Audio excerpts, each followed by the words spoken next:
This is the Lone Crater YouTube. We hope this video helps. In this video, I will show how to change out a GPU updated.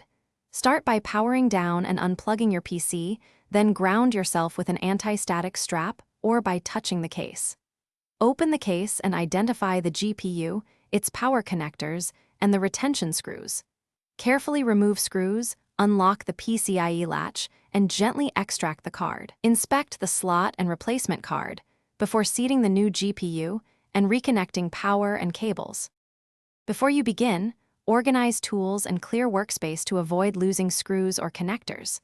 Remove jewelry and ground yourself to minimize static risk, and take a photo of cable positions for reference. Check the new GPU length and power requirements to confirm case and PSU compatibility.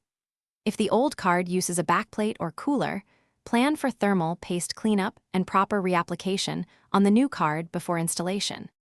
With the case open, detach any power cables and unscrew the card bracket while supporting the GPU.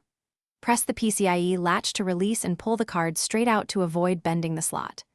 Align the replacement card with the slot, seat it firmly until the latch clicks, and replace the bracket screws.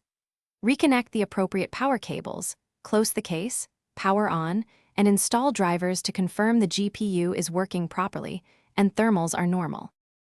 Thanks for watching. Consider subscribing if we helped you.